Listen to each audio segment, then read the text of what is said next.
कोई दिक्कत? आराम अच्छे से हो गया रात को? कोई भी दिक्कत हो तो हमें आप इन्फॉर्म कर दीजिए, और कहीं भी कोई भी अड़चन हो तो हमें बताइए, ठीक है। आज आपके सामने हमारे यहाँ की जो नीति का निर्धारण हुआ है वो सब नीति निर्धारण की प्रस्तुति होगी।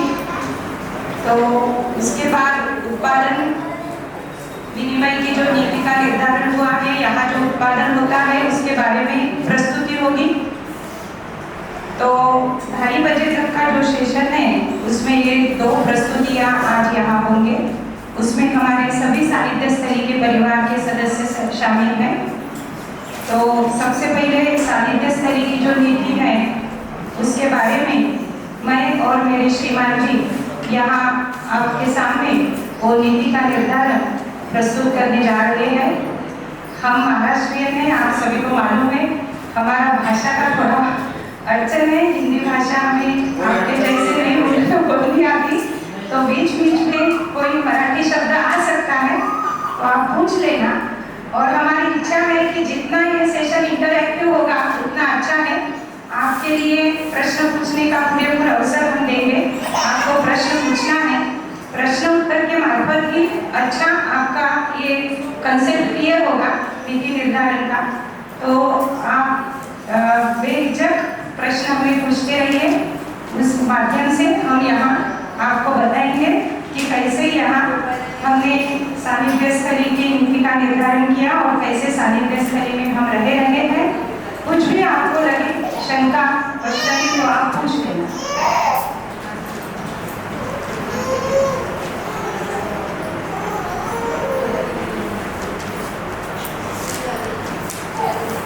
सभी को नमस्ते। साहित्य स्थली समूह नीति पठन इस सेशन में आप सभी का स्वागत है। इसे मैं गजानन और श्रीमती जयश्री ये दोनों मिलकर इसको शुरू करेंगे। सबसे पहले बाबा जी के प्रति कृतज्ञता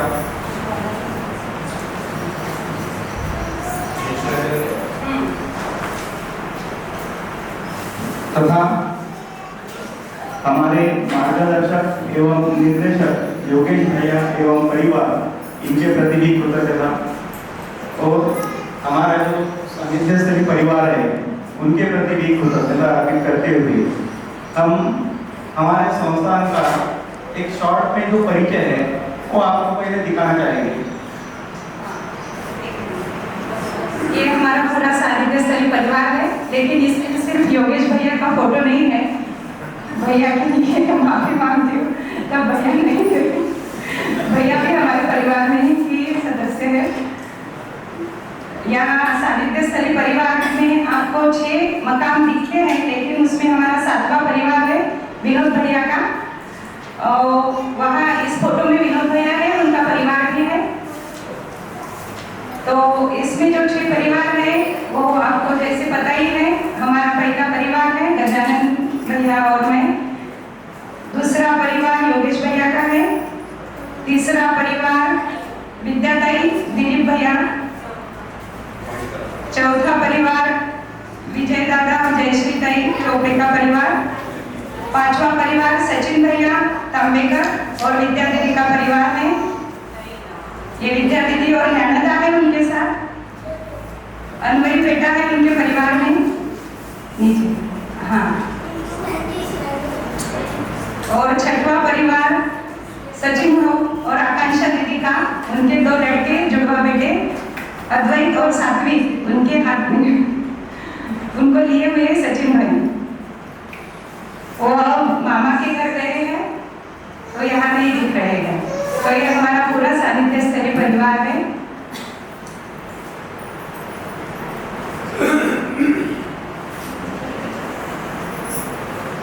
संस्थान का परिचय शॉर्ट में एक वीडियो के मार्फत आपको दिया जा रहा है, यहाँ कराया जा रहा है।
उनके प्रति बहुत बहुत कृतज्ञता। हमारी छोटी बिटिया है श्रेया, वो भी वीडियो तैयार करती है यहाँ के इन्फॉर्मेशन के, उनका भी लास्ट में हम एक वीडियो देखेंगे, तो उनके भी प्रति आभार। अभी संस्थान का छोटा सा परिचय के बाद जो संस्थान का इतिहास बना है उसके बारे में मैं आपको बताना चाहूँगा। संस्थान की मानवीय शिक्षण जो संस्थान की स्थापना जो है वो 2014 में हुई थी। इसके लिए विजय भाई चोपड़े परिवार से सबसे पहले हमें ये प्रस्ताव आया कि यहाँ पे हम ऐसा कुछ कर सके जिसके लिए समाज में कुछ तो भी अच्छा काम कीजिए। और तभी हमारे साथ एक और परिवार जुड़ा था, आशुतोष भाई का। तो हम सभी की ओर से और आशुतोष भाई ने विजय भाई को ऐसा प्रपोजल दिया कि सबसे पहले आप और आपके सभी परिवार के सदस्य शिविर करेंगे, और शिविर के बाद आपको क्या लगता है वो हम जानेंगे और उसके बाद आगे बढ़ेंगे। उस हिसाब से विजय भाई के परिवार के सभी सदस्यों ने अछोटी में 7 दिन का पूरा एक शिविर किया। उसके बाद हम सब भाई सभी परिवार अपना आपस में बैठकर ये तय हुआ कि यहाँ पे एक ऐसा कुछ सेंटर बनाना चाहिए, और जिसके लिए विजय भैया बहुत उत्सुक थे। और सबकी सहमति से संस्थान का जो ये बिल्डिंग है ये इसका कंस्ट्रक्शन शुरू हुआ। जैसे जैसे कंस्ट्रक्शन शुरू हुआ तो हम लोग काफ़ी अति उत्साह से यहाँ पे काम कर रहे थे, क्योंकि तब तक अध्ययन जो है वो हमारा पूरा नहीं हुआ था, बस कार्य करना है यही हमारे मन में था।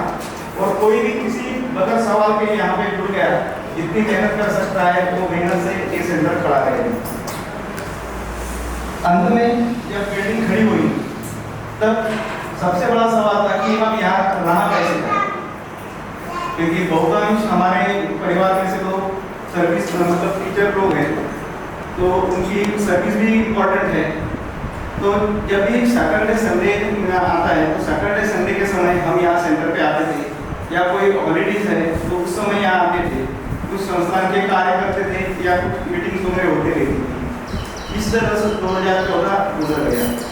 2014 में ही हम लोग अमरकंटक सम्मेलन में गए थे, सचिन भाई और मैं गए थे। वही पे हमें प्रस्ताव मिला कि 2015 का जो सम्मेलन है वो बुल्ढाना में आयोजित करना है।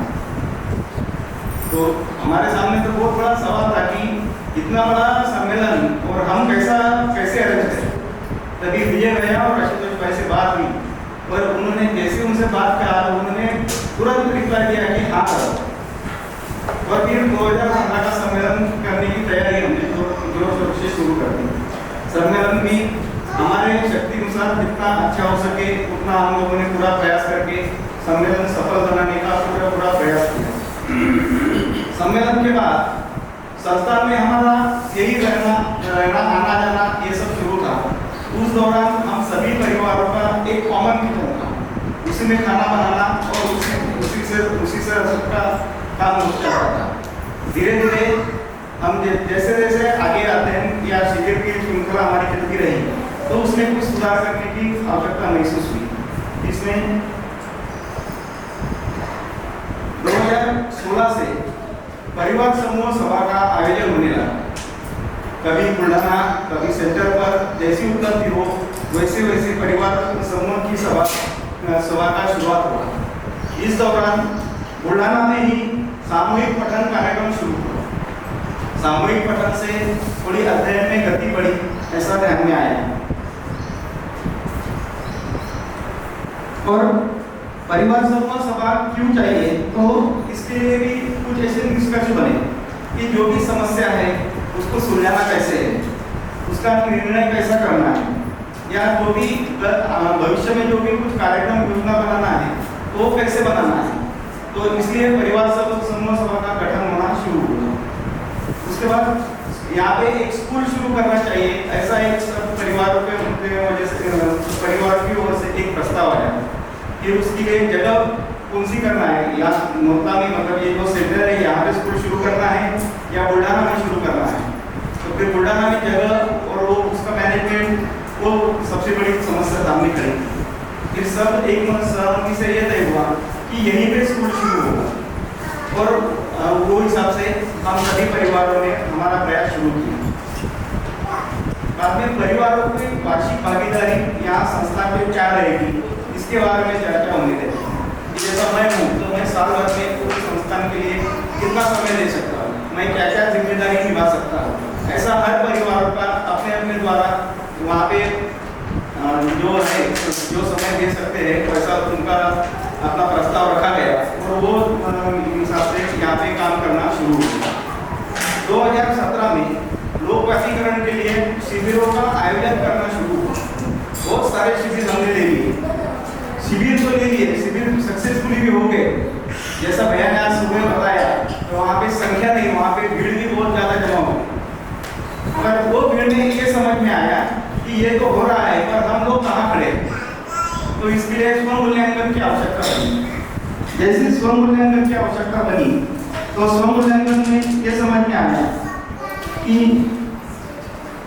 हम लोग जो साथ में रह रहे हैं, सभी परिवार साथ में रह रहे हैं, क्या हम अपने आपस में संबंध का पहचान कर पा रहे हैं? क्या हमारे अंदर मूल्यों का निर्वाह हो रहा है? या हम जिस परिवार में रहते हैं उसमें समाधान का आभास हो रहा है? ऐसे कुछ समस्या ऐसे कुछ प्रश्न हमको पड़े जिस कारण परिवार समूह सभा से उसका अच्छे खासे रिजल्ट हमको दिखने में मिले। स्वयं मूल्यांकन करने के बाद अध्ययन की काफी आवश्यकता पड़ी और वो हिसाब से अध्ययन की शुरुआत भी हुई। ऐसे 2018 में जैसे स्कूल का प्रस्ताव सभी परिवारों द्वारा रखा गया था, उसका प्रोसेसिंग भी शुरू हुआ था, तो उसी में स्कूल के लिए एक जगह चाहिए, ऐसा वो जो मार्क्स है उसमें निकल के आ गए। तो उसमें जयश्री दीदी ने अपनी जो जगह है 2.5 एकड़, वो जगह 35 साल के लिए लीज पर संस्था को दी। उसका रजिस्ट्री हुआ है, उसका डॉक्यूमेंट्स भी है, आप लोगों को अगर देखना है तो आप देख भी सकते हैं। ये 35 साल के लिए जो भी लीज की जगह मिली है उसी जगह पर अभी हमारी सानिध्य स्थली खड़ी है। और ये स्कूल का जो बिल्डिंग है ये भी कोई जगह में आता है। स्कूल का प्रपोजल हमारा सबमिट किया गया, कक्षा 1 से 8 तक ऐसा प्रपोजल हमने वहाँ पे सबमिट किया था।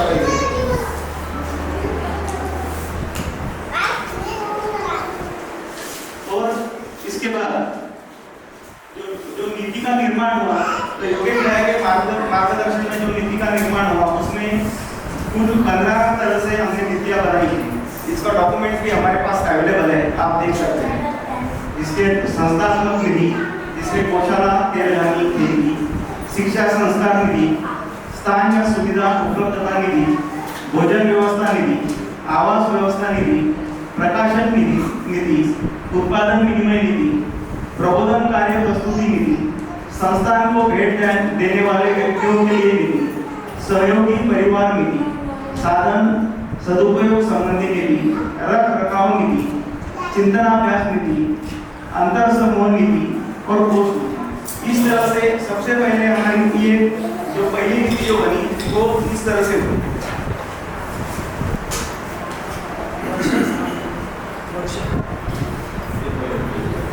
2018 में इस नीति का गठन हुआ था। उसके बाद 2020 में परिवार ग्राम स्वराज योजना अंतर्गत उसकी इंफॉर्मेशन या सूचना हमारे पास तो आ गई थी, पर ये सफल कैसा हो इसके लिए सब परिवार मिलकर एक साथ रहना पड़ेगा। इसके लिए सभी लोगों ने सानिध्य स्थली बनाने का प्रस्ताव सब एक मत से स्वीकृत किया और सानिध्य स्थली बनाने के लिए हमारा कार्य शुरू हुआ। और इसी दौरान इसका ये जो कंस्ट्रक्शन है सानिध्य स्थली का ये भी शुरू हुआ था। लगभग 2021 में अक्टूबर 2021 में ये कंस्ट्रक्शन पूरा हुआ था और अभी हमारे यहाँ 4 परिवारों के लिए जगह प्रस्तावित है, क्योंकि ग्राम स्वराज योजना अगर बनाना है तो कम से कम 10 परिवार चाहिए ऐसा मुझे लगता है। तो इसलिए 10 परिवारों के लिए जगह हमारे पास अभी प्रस्तावित है। और इसी दौरान जो 2018 में नीति बनी थी तो वो नीति हम बुढ़ाना लेके यहाँ रह के कैसा अपडाउन करके वो नीति बनाई थी। पर जैसा जैसा हम सब परिवार एक साथ रहने लगे, एक दूसरे से और खोली में जानने लगे, पहचानने लगे, तब नीति का पुनर्विचार करना या नीति का पुनर्गठन करने का आवश्यकता महसूस हुई और उसी में सानिध्य स्तरीय की जो नीति है उसका निर्धारण हुआ, जिसके बारे में आगे हमारी श्रीमती जी आपको बताएंगी।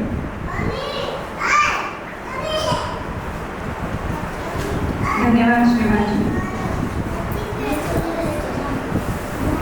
तो जैसे श्रीमान जी ने यहाँ आपके सामने रखा है कि पहली नीति हमारी 2018 में बनी थी, वो संस्थात्मक नीति थी ज़्यादातर। फिर जब परिवार मतलब ग्राम स्वराज्य योजना अंतर्गत हमने सानिध्य स्थली का निर्माण करने का तय किया परिवार सभा में, तब हमें उस नीति में बदल की आवश्यकता लगी।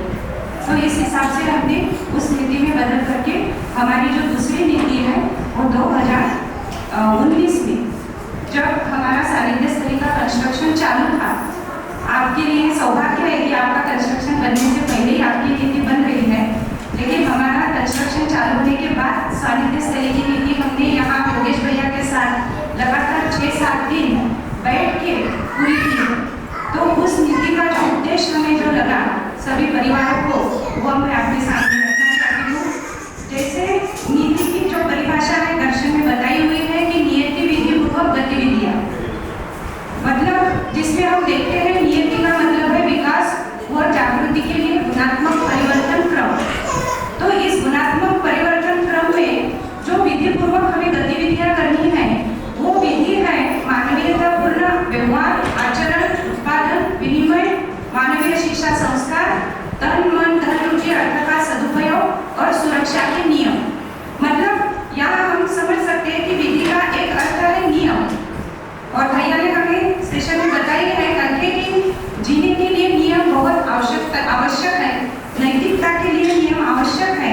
तो हमें समझ में आता है यहाँ की जैसे नियम पूर्वक विधि है, विधि पूर्वक नीति है, और नीति पूर्वक नैतिकता है, और नैतिकता बनी रहे उसके लिए नियम है। और ये नियम हमें हमारे में आनी चाहिए, इसलिए उसके लिए अभ्यास है। तो नियम जो है ये हमें मालूम ही है कि क्रिया का नियंत्रण पृष्ठभूमि है, नियम से हम नियंत्रित होते हैं। जो नियम है बौद्धिक नियम, सामाजिक नियम, प्राकृतिक नियम, और इस नियम के तहत जो नीति हम बनाते हैं वो नीति है धर्म नीति, राज्य नीति और अर्थनीति। जो कोई भी संस्था हो या कोई भी यहाँ रहने का जगह हो उसके लिए नीति का निर्धारण आवश्यक है, जिसमें धर्म नीति और राज्य नीति आती है, जिसमें तन मन धन का सुरक्षा और तन मन धन का सदुपयोग कैसे करेंगे इसके सारे नियम हम लिखते हैं या बनाते हैं, और उस तरह हम वहाँ उसका पालन करते हैं। तो उसमें हमने ऐसा तय किया था कि ये जो नीति का निर्धारण है ये हमारे व्यवहार अभ्यास के लिए है। व्यवहार अभ्यास का तात्पर्य सभी संबंधों के साथ पूरकता, उपयोगिता पूर्वक अच्छी निश्चित दूरी को पहचानना और निर्वाह करना। व्यवहार अभ्यास के जो कुछ आधार बिंदु थे हमारे लिए, जो नीति तय करते वक्त हमारे सतत विचार में थे, वो थे अपनी बुराई से मुक्त होना, अमीरी गरीबी से मुक्त होना, और स्त्री पुरुष संबंध में समानता होना। इस विचार के साथ व्यवहार अभ्यास के जो कुछ मुद्दे हैं वो हमने नीति में तय किए हैं। फिर हमें यहाँ रहकर श्रमाभ्यास भी करना था स्वतंत्र के लिए, और श्रमाभ्यास का तात्पर्य श्रम से समृद्धि व आवश्यकता से अधिक उत्पादन पूर्वक विश्वास को पाना है।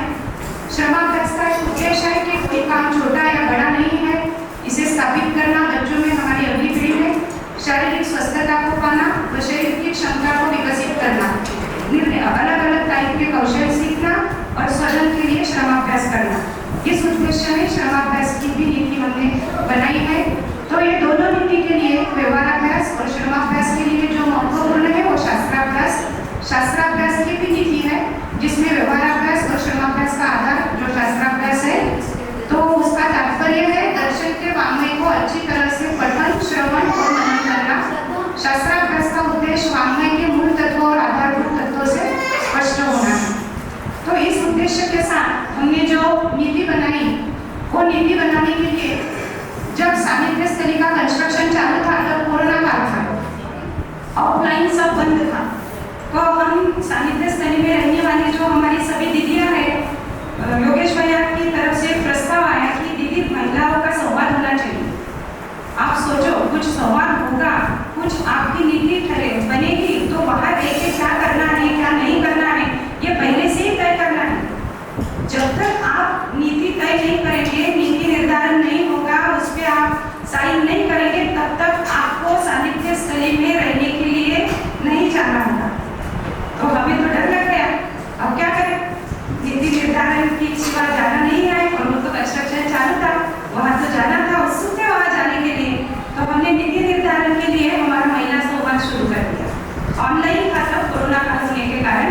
सबसे पहले हमारा ऑनलाइन महिला संवाद जो शुरू हुआ, वो भैया की जो आई है माता जी है, उन्होंने लीड करके हमारे संवाद को शुरू किया।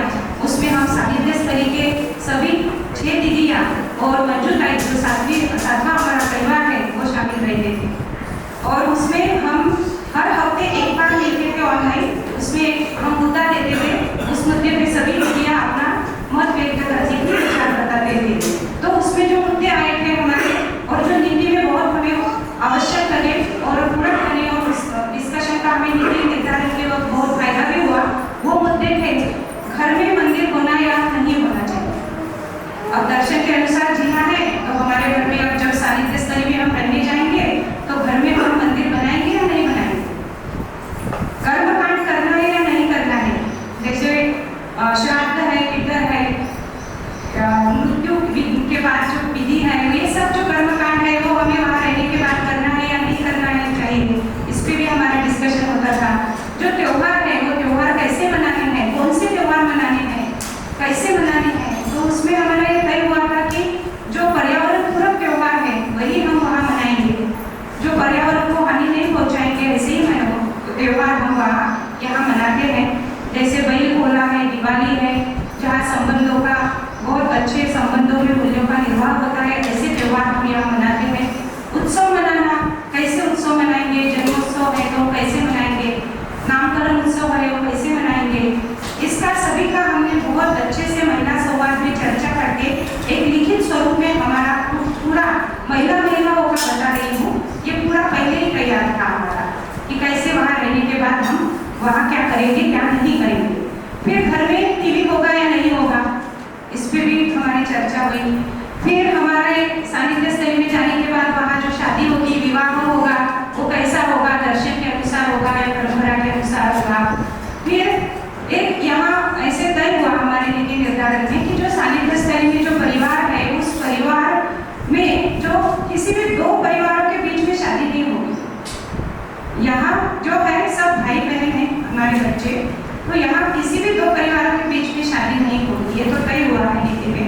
और शादी जो करनी है वो दर्शन अनुसार करनी है या परंपरा के अनुसार करनी है, इसके बारे में मैं आगे बताऊंगी। फिर मोबाइल का उपयोग कैसे करना है, क्यों नहीं करना है, क्या करना है, कितना करना है, इसकी भी हमारी चर्चा हुई। फिर जो अतिथि आएंगे सानिध्य स्तरीय में रहने जाने के बाद जो अतिथि आएंगे उसका व्यवस्थापन कैसे करना है। उसके बाद स्वास्थ्य संयम व्यवस्थापन, सानिध्य स्तरीय में एक स्वास्थ्य संयम रूम हमने 6 परिवारों का कॉमन बनाया है।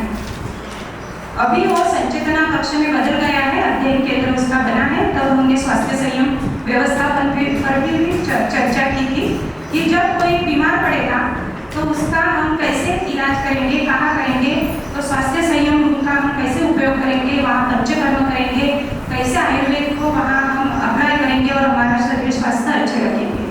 फिर एक हमारा सानिध्य स्तरीय में कॉमन उत्पादन स्तरीय है, उत्पादन विनिमय स्तरीय, तो उसमें हम हमारा जो उत्पादन है, हमारा जो स्टोर रूम है 6 परिवारों का कॉमन है, वहाँ हम 6 परिवारों का सब उत्पादन और जो हमारी स्टोर रूम में जो चीज़ें रहती है वो वहाँ रहती है, उसका व्यवस्थापन कैसे करेगा, कौन सा परिवार उसकी जिम्मेदारी लेगी, वो परिवारों में रोटेशन में जिम्मेदारी चलती रहेगी कि कैसा रहेगा, ये सब डिस्कशन हुआ था। फिर वो पुस्तकालय व्यवस्थापन, वहाँ पुस्तकालय होना चाहिए तो कहाँ होगा, कैसे होगा। आवार सुशोभन, जो आवार रहेगा सानिध्य स्तरीय का, उसमें कौन से बेड लगाने हैं, कौन से नहीं लगाने हैं, किस टाइप से उसका सुशोभन करना है। फिर पानी व्यवस्थापन, पानी का व्यवस्थापन कैसे होगा, हमारे घर में आरओ रहेगा या नहीं रहेगा और कहाँ से पानी आएगा। तो हमारे संस्थान में जो पानी व्यवस्थापन की व्यवस्था है उसमें हमारे यहाँ 45,000 लीटर का एक टंकी बनाई है, उस टंकी में कुएं से पानी आता है और वो टंकी में से हमारे सानिध्य स्तरीय में 2 परिवारों में से 2 परिवारों के लिए एक टंकी 1,000 लीटर की टंकी बिठाई है, तो वो पानी कुएं से हम हर रोज यहाँ यूज करते हैं और 1,000 लीटर की जो टंकी है वो हमें 2 परिवार को लिए 4 दिन जाती है। फिर विद्युत ऊर्जा का व्यवस्थापन कैसे करेंगे, घर में फ्रिज रखेंगे नहीं रखेंगे, ये हर एक परिवार की पर्सनल बात है, तो वो उनको डिसाइड करना था। कचरा व्यवस्थापन, कचरा प्लास्टिक अलग, गीला कचरा अलग, सूखा कचरा अलग, और जो गीला कचरा है वो गैस में डाला जाएगा, जो गैया खा सकती है ऐसा कचरा गौशाला में जाएगा, जो प्लास्टिक है वो एक खड्डा खोद के उसमें मिट्टी डाली जाएगी, और जो सूखा कचरा है वो हमारे घर के बाजू में एक खड्डा है, उस खड्डे में डाल के उस पर मिट्टी डाल के डिकम्पोजर डाल के उसका खाद बनाया जाएगा। ऐसा तय हुआ था। फिर हमारे वहाँ जाने के बाद दिनचर्या कैसे रहेगी, इस पर भी हमारा डिस्कशन हुआ था। तो दिनचर्या में अपनी परिवार की दिनचर्या, अपनी संस्थान की दिनचर्या और अपनी स्वयं की दिनचर्या, इन तीनों पे हमारी चर्चा हुई थी। फिर ये जो सानिध्य स्थली का निर्माण हुआ है, ये निर्माण और विद्यालय का क्या संबंध है, इसका कोई संबंध है या नहीं है। तो हमें जब वहाँ इस चर्चा में हमारा निकला था कि जो स्कूल में बच्चे पढ़ेंगे वो सानिध्य स्थली को देखेंगे और वो समझ सकेंगे कि ऐसे भी लोग जी सकते हैं, यहाँ स्वतंत्र परिवार जी सकते हैं, ये बच्चों को जीकर दिखाना है, इसलिए सानिध्य स्थली का निर्माण आवश्यक है। ये भी सानिध्य स्थली के निर्माण का एक उद्देश्य था कि बच्चों को यहाँ दिखना चाहिए कि ऐसे भी परिवार ऐसे आपस में मिलजुल कर संबंधों में मूल्यों का निर्वाह कर स्वतंत्र जी सकते हैं। फिर परिवार व्यवस्थापन नीति, हमारे परिवार की भी एक नीति है, हमारे परिवार में कैसे कब कौन उठेगा, कैसे हमारे परिवार में कौन कौन से काम करेगा, अगर कोई अतिथि आएगा हमारे परिवार में तो उनके लिए क्या नियम है, ऐसे हमने हमारे हर एक परिवार की भी नीति बनाई है। फिर गृह प्रवेश नीति बनाई थी हमने कि जब हम गृह प्रवेश करेंगे सानिध्य स्थली के घर में, तब गृह प्रवेश की क्या नीति रहेगी। तो वो इस तरह नीति हमने फिक्स की थी कि वहाँ जो हमारे यहाँ नीति निर्धारण हुआ है उसमें एक सहमति पत्र है, उसका पठन मैं आप यहाँ करने वाली हूँ। वो सहमति पत्र का पठन करके हमारे सारे रिलेटिव्स, हमारे सारे 6, 7, 8 परिवार को बुला के उनके सामने वो पठन करेंगे, उन पे साइन करेंगे, उनके साथ साक्षीदार रहेंगे वो भी साइन करेंगे, और वो पठन करने के बाद साइन करने के बाद वो सहमति पत्र लेके हम हमारे घर में गृह प्रवेश करेंगे। ऐसा हमारा गृह प्रवेश का नीति यहाँ तय हुआ था। और कोई भी हमने यहाँ पूजा नहीं की गृह प्रवेश के लिए किसी भी परिवार ने, और कोई भी बड़ा ऐसा कार्यक्रम नहीं किया। तो उस नीति निर्धारण के तहत ही गृह प्रवेश में जाना है और वहाँ नीति निर्धारण करना है। फिर जन्मोत्सव नीति में जैसा अच्छी बात वगैरह तो हम यहाँ लेते ही हैं। फिर एक ऐसा तय हुआ था कि जिस किसी का भी जन्मदिन है वो अपने संस्थान के लिए कुछ देंगे, गिफ्ट करेंगे या संस्थान के लिए कुछ अपना कॉन्ट्रीब्यूशन देंगे। तो इस तरह हमारे सभी परिवारों के बहुत सारे सदस्यों ने संस्थान के लिए बहुत सारा गिफ्ट यहाँ दिया है।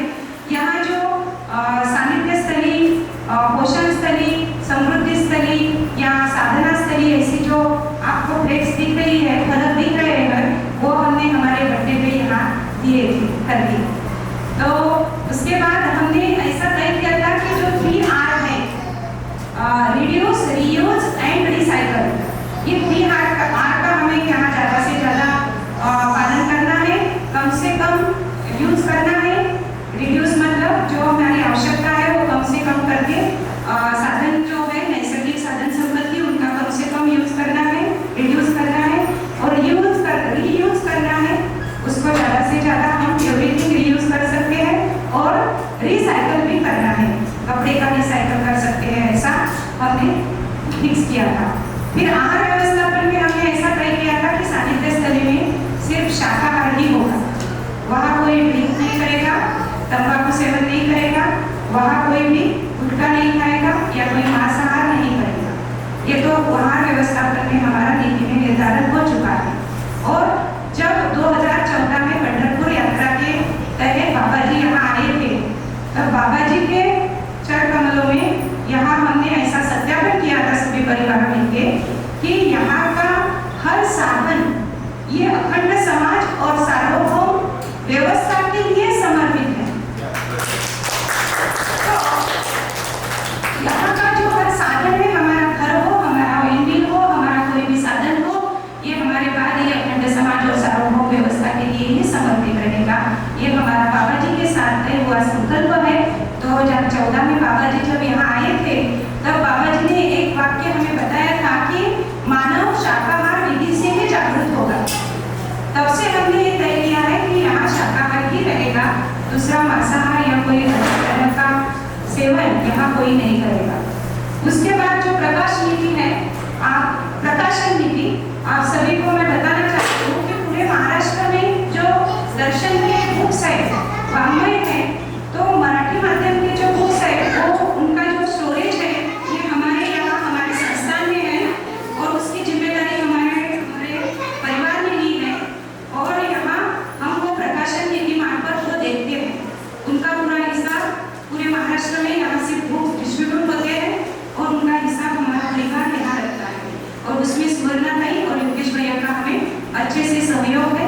स्वर्णा ताई के और हमारे संपर्क में और विचार के आदान प्रदान में ये सारा काम होता है। फिर ये जो है, अब मैं जो सहमति पत्र आपको पढ़कर सुनाने वाली हूँ, ये जो नीति निर्धारण हुआ था उनकी डेट है 1/12/2019। तो इसके लिए मैं यहाँ आपको बताना चाहती हूँ कि ये सहमति पत्र और साहित्य स्तरीय नीति बनने से पहले हमारा एक परिवार सभा हुआ था। उस परिवार सभा में हमने ऐसे तय किया था कि हमारे सभी जो परिवार है उस सभी परिवारों में जो एक दूसरे के प्रति जो पूर्वाभ्यास है, पूर्वाग्रह है, पूर्व स्मृतियाँ है, वो सब हम खत्म करें और अच्छे से नए तरीके से नया जीकर हम ये सारी नीति बनाने वाले हैं। किसी के भी मन में अगर किसी के भी बारे में कुछ किंतु परंतु है, गिला शिकवा है, तो वो सारा भूल के इस नीति का हमने निर्धारण किया था। तो वो जो सहमति पत्र है वो हमने मराठी में बनाया था, लेकिन आपके लिए वो हिंदी ट्रांसलेट करके मैं यहाँ पढ़ाने जा रही हूँ। तो मानवीय शिक्षण शोध केंद्र अंतर्गत सानिध्य स्तरीय सहमति पत्र, जो सहमति पत्र पे हर परिवार ने यहाँ साइन करके गृह प्रवेश किया है, वो सहमति पत्र मैं यहाँ पढ़कर आपको सुनाने वाली हूँ। उसमें पहला होता है, परिवार समूह द्वारा निर्माण किए जाने वाले निवासों का उपयोग मानवता के लिए अर्थात स्वयं के समाधान, परिवार में समृद्धि, समाज में अभय और प्रकृति के साथ सह अस्तित्व इस आशय से रहेगा। यह मानवता का लक्ष्य परिवार को स्वीकृत है।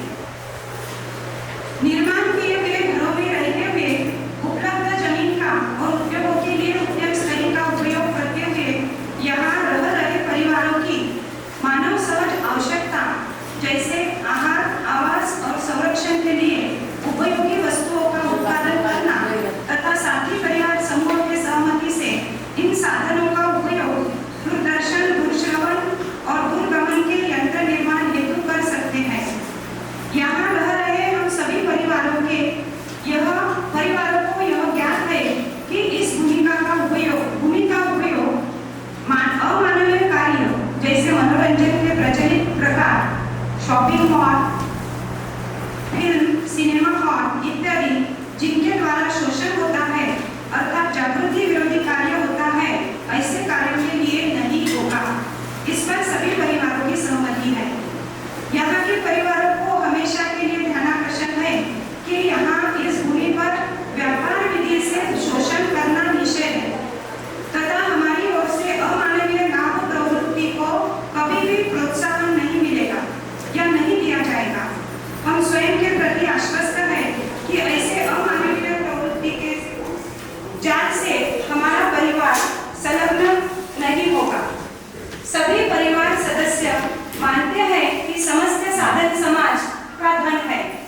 यहाँ यह रहे सभी परिवार कुटुंबों के समृद्धि के लिए साधनों का उपयोग करेंगे, इस पर हम सब जन सहमत हैं। हम सबको ज्ञात है कि इस भूमि पर मध्यस्थ दर्शन प्रेरणा स्रोत पूज्य श्री अग्रवाल नागराज जी के दिए हुए प्रस्तावानुसार कार्य योजना के आकार देना है अपेक्षित है। इस कार्य में प्रमुख 3 योजना है: जीवन विद्या योजना, शिक्षा संस्कार योजना, परिवार मूलक ग्राम स्वराज्य योजना। इस कार्य के लिए देश भर में जुड़े परिवारों का सहयोग, मार्गदर्शन हम आवश्यकतानुसार देते रहेंगे। ऐसे मार्गदर्शन व सहयोग के लिए हम सहमत हैं। मध्यस्थ दर्शन के प्रस्ताव को समझने के लिए अध्ययन की आवश्यकता है। ऐसे अध्ययन के स्रोत पारंगत समझदार व्यक्ति हमारे परिवार में भी तैयार हो, इसके लिए हम प्रयासरत हैं। यहाँ के परिवार एक दूसरे को मित्र परिवार के रूप में स्वीकार रहे हैं। सभी परिवारों में आपसी मंगल मैत्री पूर्वक निर्वाह करते हुए आपसी समस्याओं का निराकरण सभा विधि से करने के प्रति हम सहमत हैं। हमारे विचारों को परस्परता में योग्य दिशा रहे, इसलिए आपसी तालमेल होना आवश्यक है। यहाँ स्थित परिवारों में परिवार प्रतिनिधि के रूप में हर एक ने अपने परिवार का एक एक प्रतिनिधि चुन के दिया है। उसमें जयश्री विजय परिवार की ओर से विजय भैया प्रतिनिधि है, जयश्री गजानन परिवार की ओर से गजानन भैया है, आकांक्षा सचिन परिवार की ओर से सचिन भैया है, विद्या सचिन परिवार की ओर से सचिन भैया है, जयश्री गिरिजेश परिवार इनकी ओर से जयश्री आई है और विद्या दीदी परिवार से विद्या दीदी है। इनका चयन सभी को सर्वसम्मति से मान्य है। यहाँ मकान बनाना हमारे खुशहाली के लिए है, इसमें कहीं पर भी रहस्य नहीं है। मानवीयता के लिए कार्य करने के लिए हम तन मन धन के अर्पण समर्पण के साथ तैयार हैं।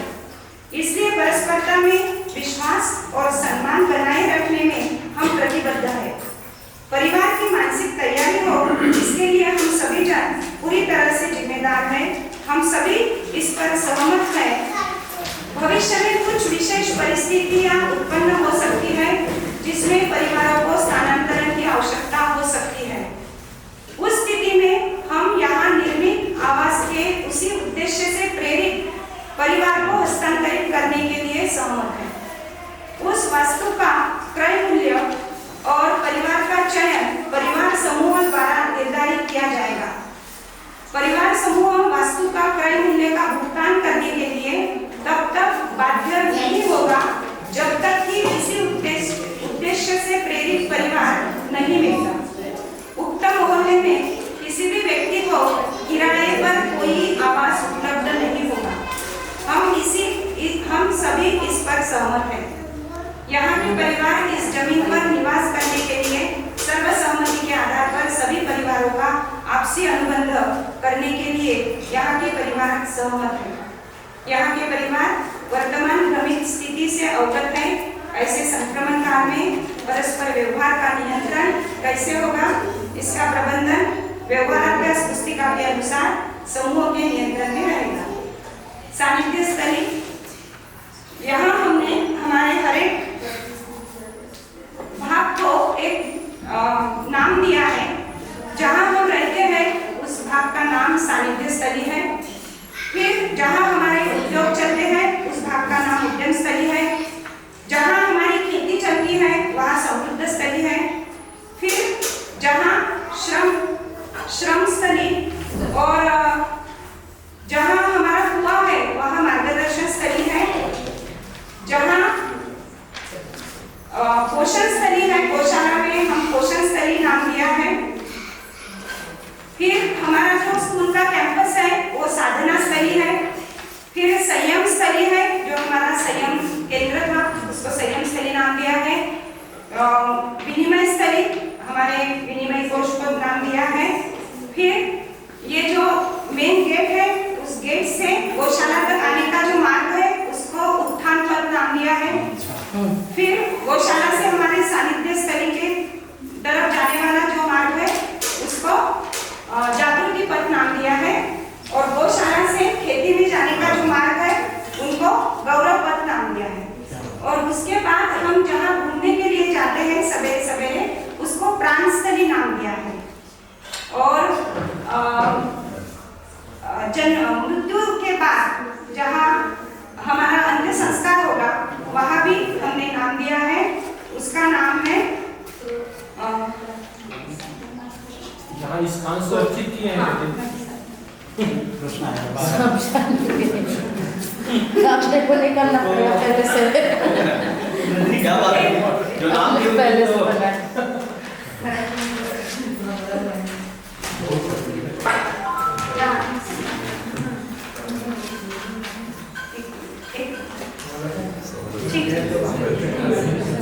हर चीज की समृद्धि, हर चीज की समृद्धि।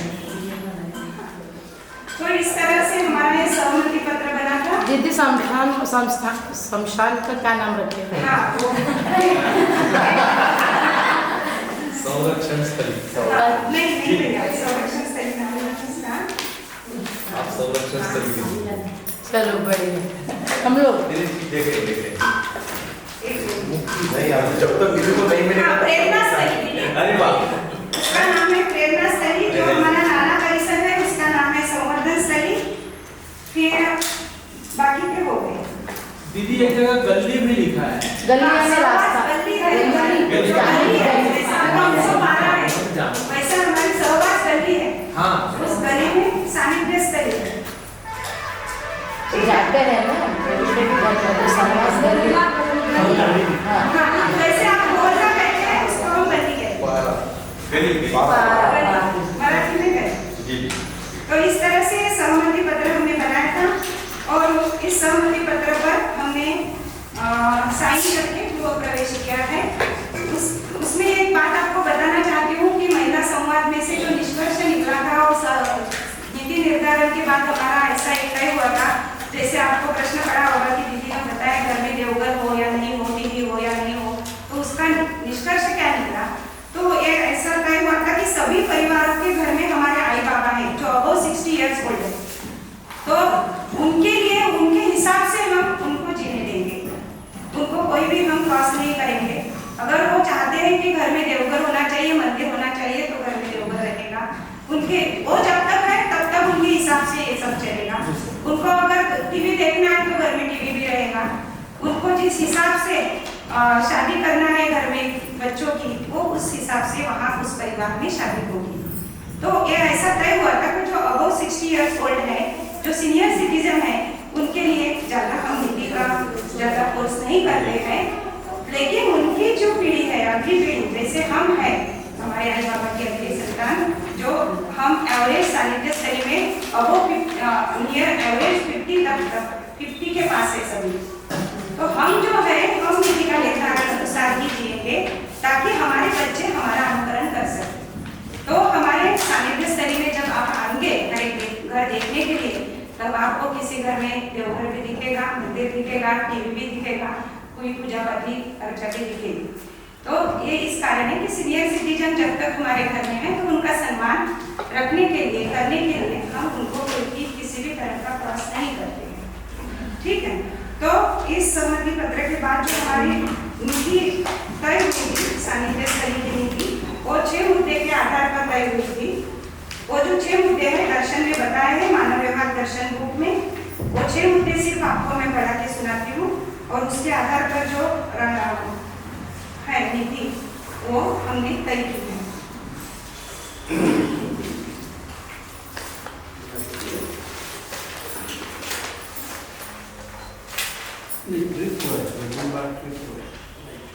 हाँ, वो 6 मुद्दे हैं नीति के। पहला है राष्ट्रीय सुरक्षा सह अस्तित्व सिद्धांत से। दूसरा है आर्थिक सुरक्षा परिवार सहज आवश्यकता से अधिक उत्पादन सिद्धांत आवर्तनशील विधि से। तीसरा है उत्पादन सुरक्षा प्राकृतिक संतुलन को बनाए रखने के सिद्धांत से।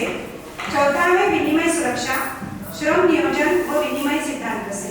पांचवा है विद्याध्ययन संस्कार सुरक्षा सह अस्तित्व मूलक मानव केंद्रित चिंतन ज्ञान विधि से। छठवा है नैतिक सुरक्षा तन मन धन रूपी अर्थ का सदुपयोग सुरक्षा से। तो इस 6 मुद्दे के आधार पर हमारी सानिध्य स्थली की नीति तय हुई है। ये 6 मुद्दे जो मानव व्यवहार दर्शन बुक में है, पेज नंबर 133 से है, ये ऐसे के ऐसे ही हमने हमारी नीति में लिए हैं। राष्ट्रीय सुरक्षा, आर्थिक सुरक्षा, उत्पादन सुरक्षा, विनिमय सुरक्षा, विद्याध्ययन सुरक्षा और नैतिक सुरक्षा, ये 6 मुद्दों पे हमारी नीति बनी हुई है। फिर इस नीति के अनुसार हमें सानिध्य स्थली में जो अभ्यास करने के, उस अभ्यास का जो विवरण है वो हमारे श्रीमान जी आपके सामने रखेंगे कि सानिध्य स्थली में जाने के बाद हमने कौन से अभ्यास वहाँ करने के तय किए थे और किस तरह से हमने वहाँ जिम्मेदारी का वाटअप किया है और कैसे कैसे वहाँ सभी परिवार मिलकर सानिध्य स्थली में हम रह रहे हैं।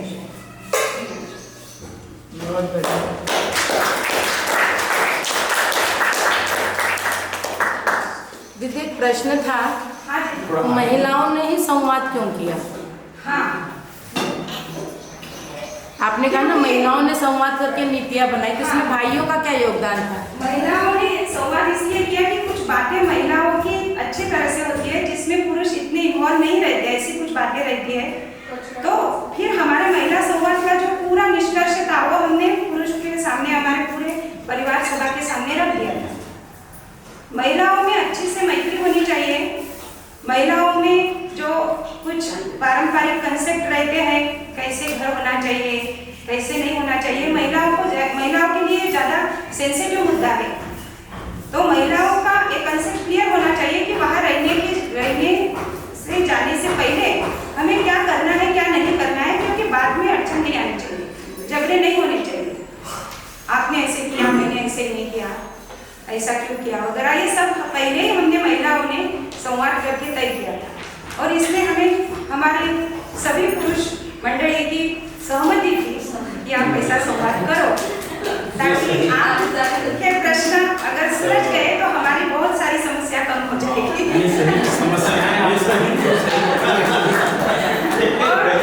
फिर हमारे जो निष्कर्ष निकले महिला संवाद के, उनके प्रति सभी पुरुषों ने सहमति दी, उसमें कुछ चेंजेस भी किए। वही हम जानना में अगला क्वेश्चन वही था। हमारा पूरा उन्होंने जैसे कि वैसा लिया। फिर जब महिला संवाद का पूरा सारा निष्कर्ष लेके हम परिवार सभा में बैठे तो वो 3-4 दिन हमारी वो सभा चली लगातार योगेश भैया के साथ। उसमें से निष्कर्ष लिए गए, कुछ कम कर दिए गए, ऐसे सारे मिलके हमने बाद में ये सब नीति का निर्धारण किया। बहुत बढ़िया और खूब बढ़िया।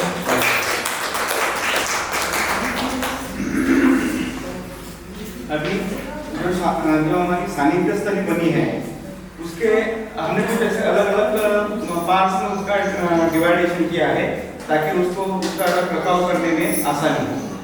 जैसा बिल्डिंग के सामने वाला जो प्रांगण है उसकी जिम्मेदारी किसके तरफ है, तो उसके 2 पार्ट्स है, एक लेफ्ट साइड एक राइट साइड। लेफ्ट साइड का जो है वो मेरे तरफ है, राइट साइड का जो है वो सचिन भैया की तरफ है।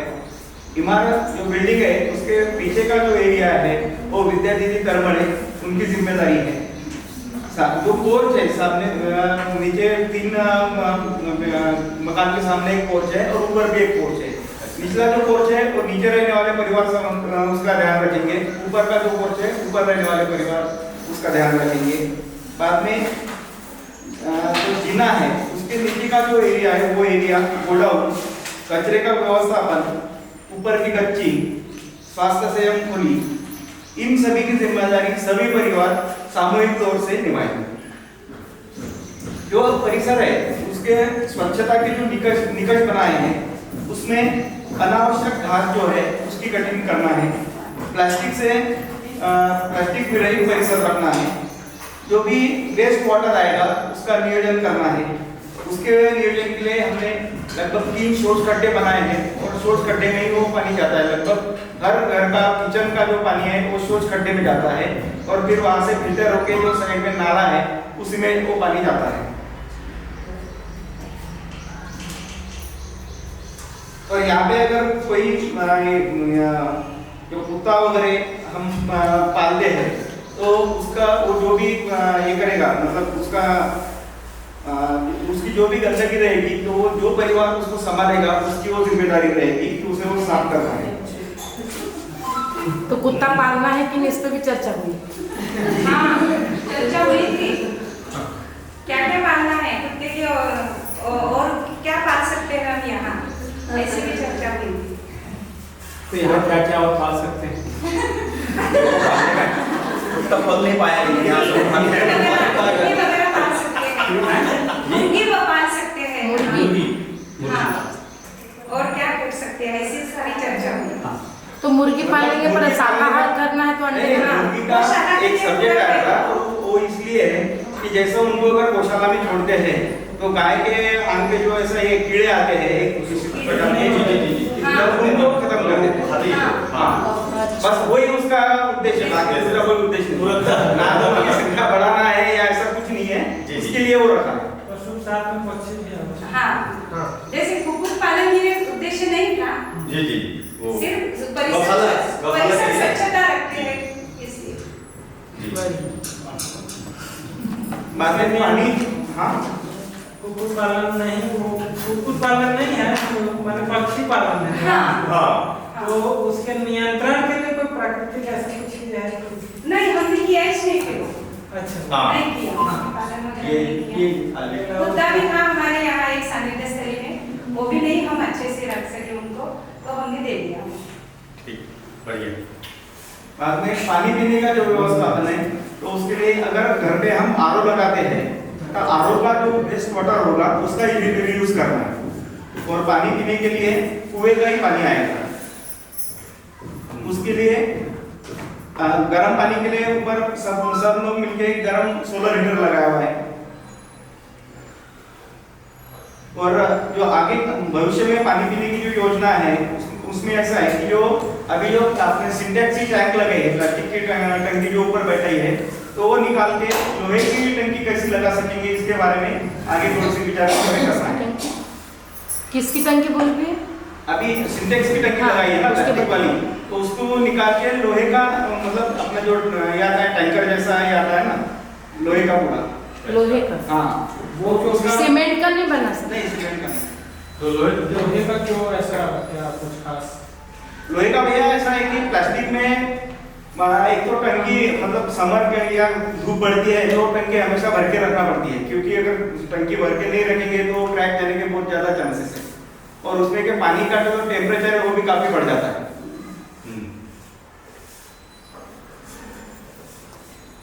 और उसके बाद में पार्किंग की एक व्यवस्था के लिए है। पार्किंग की व्यवस्था में जो भी 4 व्हीलर्स गाड़ी होंगी वो स्कूली एरिया में नहीं रहेगी, जो पार्किंग एरिया बनाए हैं वहीं पे उसको पार्क करेंगे। विनिमय केंद्र का जो है, विनिमय केंद्र की कंस्ट्रक्शन, विनिमय केंद्र का एक कंस्ट्रक्शन करना हमारा बाकी है, और एक वैन बनाना वो भी अभी सोच में है कि एक वैन बना के हम हर गांव में मतलब जो भी जहाँ पे हमारा उत्पादन लेने वाले लोग हैं तो वहाँ पे वो वैन से हम एडवर्टाइजमेंट करेंगे, ऐसा एक विचार है। समृद्धि वैन। हाँ समृद्धि वैन। बढ़िया। ताकि सब लोग स्थापन हो गए।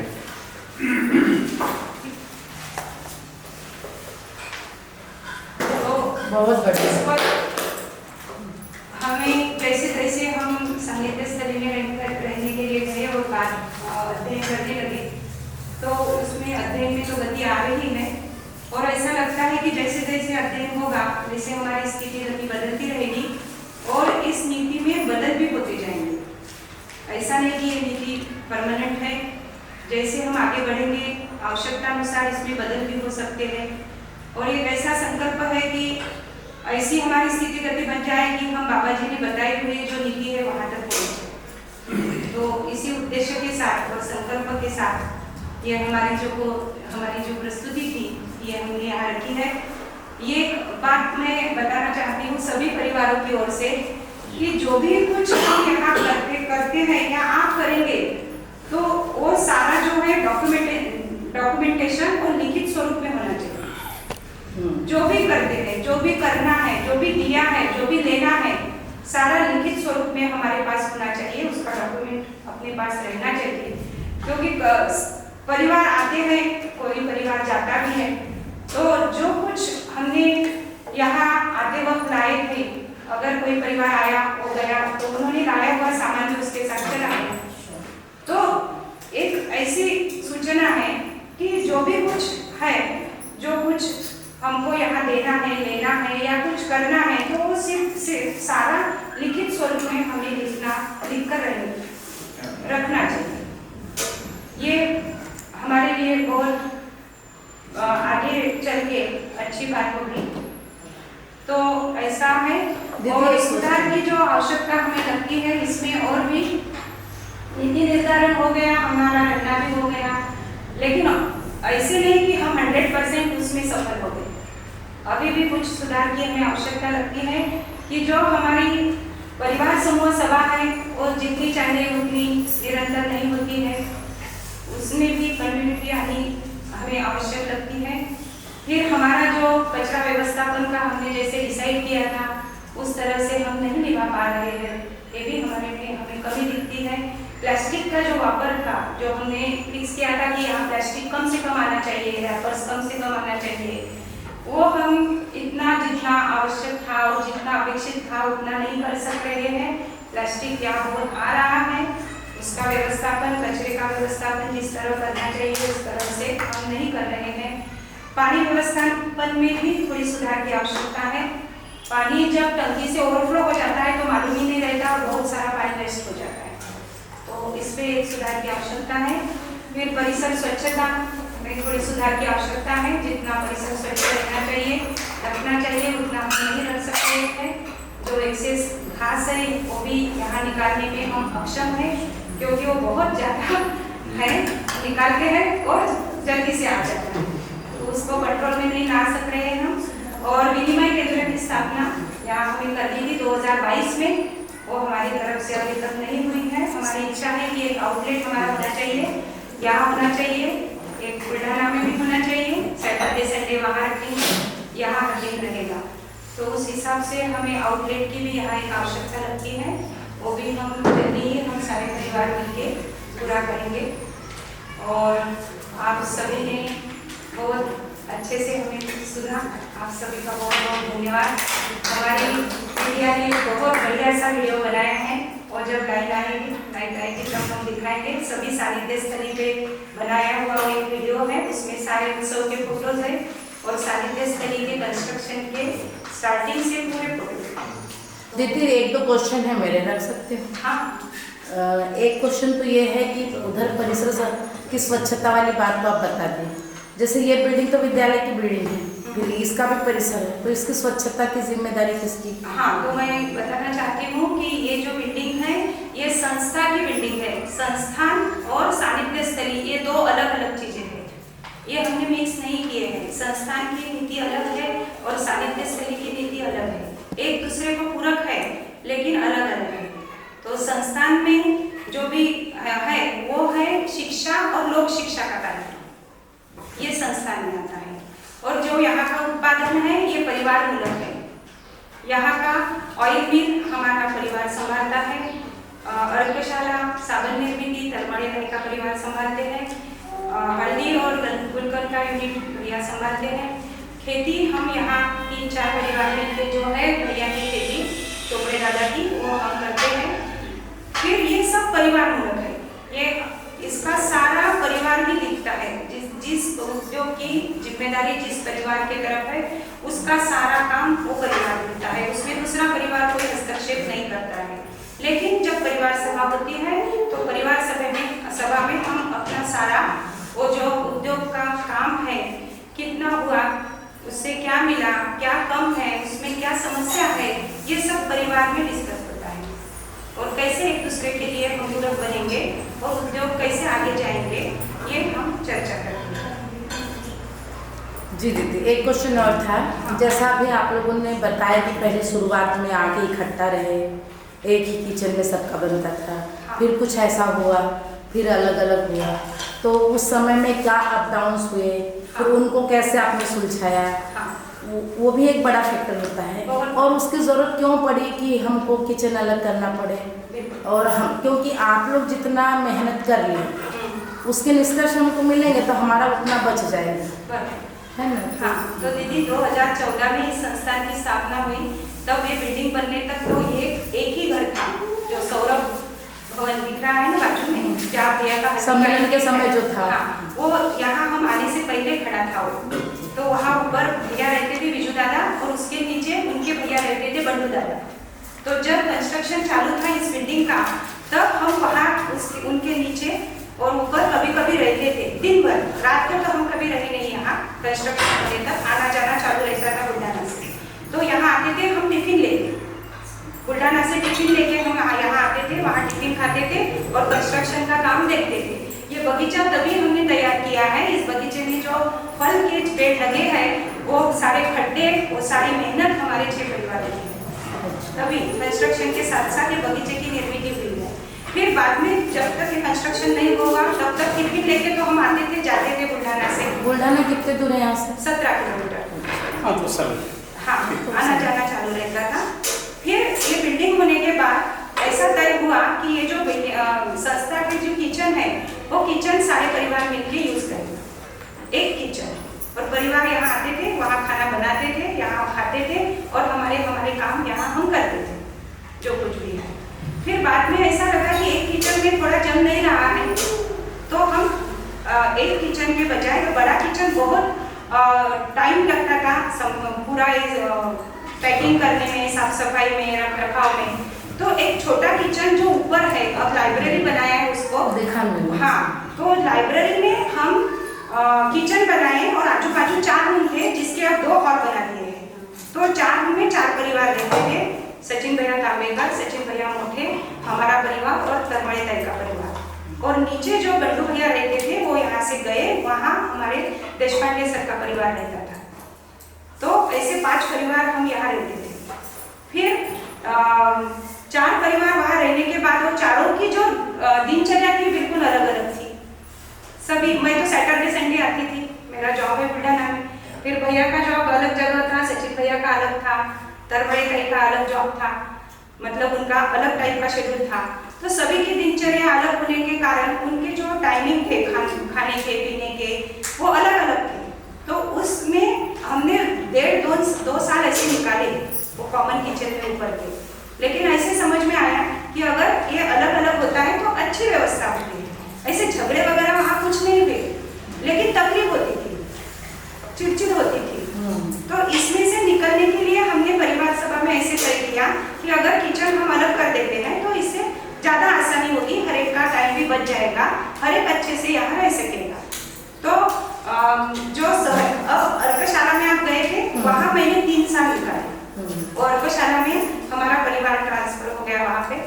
फिर तरमड़े ताई और 2 सचिन भैया ऊपर रहते थे, तब उनका जो है ऊपर रहता है, तीनों परिवार का था। बाद में आकांक्षा दीदी ऊपर रह गई और जो हल्दी का यूनिट है वहाँ तरमड़े ताई रहने के लिए आ गई और सचिन भैया ऊपर थे रहने के लिए। ऐसे कर करके हर एक का किचन अलग हो गया। आकांक्षा दीदी ऊपर, सचिन भैया नीचे के कॉमन किचन में, मैं अर्कशाला में और तरमड़े ताई हल्दी के यूनिट में। ऐसे हमारा हर एक का किचन। कितने साल ऐसे किया आपने? 3 साल। मतलब ये बनने के पहले 3 साल आप यहाँ रह चुके थे? हाँ, 3 साल आने जाना ऐसा मेरा चालू था, बाकी परिवारों का भी आना जाना चालू रहता था। परमानेंट ऐसे यहाँ कोई परिवार नहीं रहता था। सचिन मोठे भैया परमानेंट रहते थे, तो मतलब वो भी सैटरडे संडे उनकी मम्मी बुल्ढाना में रहती थी तो वो जाना आना करते थे। फिर ऐसे सिचुएशन में विजय दादा ने सानिध्य स्थली का प्रस्ताव हमारे सामने रखा कि मुझे लगता है ऐसे क्या रहे, ये अच्छा नहीं लग रहा है, अच्छे से हम घर बनाएंगे और रहेंगे, आपको प्रस्ताव मंजूर है क्या? तो हमें आवश्यकता भी लग रही थी क्योंकि हमारे जो बच्चे हैं वो इस घर में आने के लिए नहीं बोल रहे थे, हमारे साथ रहने के लिए नहीं बोल रहे थे क्योंकि गैर व्यवस्था थी, वहाँ अटैच संडास बाथरूम वगैरह कुछ नहीं था। तब उस रूम में हम रहते थे, यहाँ सोने आते थे। तो इस कारण हमें आवश्यकता भी लग रही थी कि यहाँ एक अच्छे से घर होना चाहिए, उस कारण बच्चे भी आएंगे और हमारा अध्ययन भी ठीक से होगा, साथ में रहेंगे तो व्यवहाराभ्यास भी ठीक से होगा। तो भैया के प्रस्ताव को हमने सभी परिवारों ने इतने जल्दी हाँ कर दी कि मुझे नहीं लगता 1 हफ्ते के अंदर ये सारा हो गया। फिर भैया ने आशुतोष भैया को भी प्रस्ताव दिया, उन्होंने उनके खेत में घर बांधने का तय किया था। जो बाजू में खेती है वो आशुतोष देशपांडे भैया की है, उनके खेत में उनका घर है। फिर विजू दादा और हम 5 और मंगेश भैया को प्रस्ताव दिया गया, मंगेश भैया ने भी वो स्वीकार लिया। तो ऐसे हमारा सानिध्य स्थली का प्रस्ताव मंजूर हुआ और उनका कंस्ट्रक्शन चालू हुआ। फिर बाद में खाली कौन रहेगा, ऊपर कौन रहेगा, इसमें भी हमारा कोई कभी झगड़ा नहीं हुआ। वो कैसे हुआ, इधर कौन बीच में कौन? नहीं, इतना सहज हो गया, कौन खाली रहेगा तो हमने तीनों में हाँ कर दी। मैं, तरमड़े ताई और योगेश भैया की आई और ये ऊपर रहने की इच्छुक है तो ये ऊपर रह गए, इसमें कोई क्रॉसिंग ही नहीं। नौजवान लोग थे तो हमको कहा गया नौजवान ऊपर और वृद्ध नहीं, सहज मेरी इच्छा खाली थी, मैंने खाली बोला। तरमड़े ताई की इच्छा खाली का लेने की थी, खाली यानी नीचे का घर देने की इच्छा थी, उन्होंने नीचे का ले लिया। भाई बाबा तो नीचे का ही चाहते थे। एक्चुअली 6 मकान बन रहे हैं, तो पहली बार जब जो कोई परिवार ने बताया मुझे यहाँ पे रहना है, तो बाकी और किसी परिवार ने ऐसा नहीं बताया कि नहीं मुझे भी ये जगह चाहिए। पहले जिसने जो बताया तो वो उसकी हो गया कि दूसरे ने दूसरा ऑप्शन, तीसरा ऑप्शन, चौथा ऑप्शन ऐसा हो गया। ये भैया का ऐसा था, जो बचेगा उसमें मैं रहूंगा। जो बचेगा उसमें मैं रहूंगा, कहीं भी बचे। किनका? डॉक्टर विजयदास। अच्छा, जो बचेगा वो। हाँ, उनको उनके हिसाब से ही भेजेगा। तो ये मैं यहाँ रहूँगा, ये स्थिति कब आई थी? स्लिप बन रही थी तब कि पूरा बन गया तब? प्लान आया तो प्लान आया तब, प्लान नहीं बन गया था। मतलब कंस्ट्रक्शन शुरू करने से पहले ही ये तय हो गया था कि कौन कहाँ रहेगा। अच्छा, हाँ, नक्शे में तय हो गया था। नक्शे नहीं थे। वो सब महिला में वो डिसाइड मतलब महिला में तय कर दिया। ज्यादा अच्छा है। ये अच्छी बात है, यहाँ महिलाओं को नहीं वो हर जगह ना महिलाएं कर रहे तो ज्यादा बेहतर बहुत है। बढ़िया। नहीं तो नक्शा महिला हाँ, को रहना ही मुश्किल हो जाएगा। पहले बोले रहते यहाँ वो हो गया ये हो गया। बहुत बढ़िया। अच्छा, बस लास्ट क्वेश्चन मेरा, 35 साल की लीज है, उसके बाद क्या? बताया ना दीदी, ये सब यहाँ का संसाधन अखंड समाज सार्वभौम व्यवस्था के लिए समर्पित है। घर तो हम साथ में नहीं ले जा सकते, यही रहेगा। आप जैसे कोई आएंगे तो रहेंगे, गेस्ट रूम बनाएंगे, गेस्ट रूम बना देंगे। मतलब इससे ज्यादा हम कुछ नहीं- सहमति पत्र में नहीं, 35 साल के बाद जैसा जो भी नेक्स्ट पीढ़ी आएगी वो उसको देखेगी। अगर हमारे बच्चे यहाँ रहना चाहते हैं हमारे घर में तो रह सकते हैं, लेकिन वो ऐसे कहेंगे हम नहीं रहेंगे, हम ये भाड़े पे देंगे, तो यही नहीं चलेगा। इन्वेस्टमेंट नहीं है, इन्वेस्टमेंट नहीं है। बढ़िया। उनके लिए प्रायोरिटी फर्स्ट है, वो रहना चाहते हैं तो वो उस घर में रहेंगे, लेकिन वो बोलेंगे हम ये बिकना चाहते हैं किसी को भी, तो नहीं चलेगा। ये जीवन विद्या परिवार के लिए ही है, लगेगा और है। इसमें दीदी ये 90 नंबर में यहाँ मकान बनाना हमारी खुशहाली के लिए है, इसमें कहीं पर भी रहस्य नहीं है। इसको थोड़ा सा बताइए, क्या कहना चाह रहे थे इसमें? हाँ, रहस्य ये नहीं है। सहमति पत्र में 9। हाँ, मतलब इसका जो उद्देश्य है वो ट्रांसपेरेंट है। ये बनाने का उद्देश्य क्या है? ये सिर्फ और सिर्फ दर्शन के अनुसार जीने के लिए एक अभ्यासस्थली जो है वो है। ये बनाने का उद्देश्य यहाँ कोई प्रॉपर्टी बनाना है या कोई अलग काम करना है या शोषण करना है, ऐसा कोई उद्देश्य नहीं। ट्रांसपेरेंट है, रहस्य नहीं है कि यहाँ सिर्फ और सिर्फ या यहाँ हम दर्शन के अनुसार जीने के लिए जो अभ्यासस्थली बनती है उसके लिए ये है। अच्छा, ठीक है। ये 10वें नंबर में परिवार समूह वस्तु का क्रय मूल्य में भुगतान करने के लिए तब तक बाध्य नहीं होगा जब तक कि इसी उद्देश्य से प्रेरित परिवार नहीं मिलता।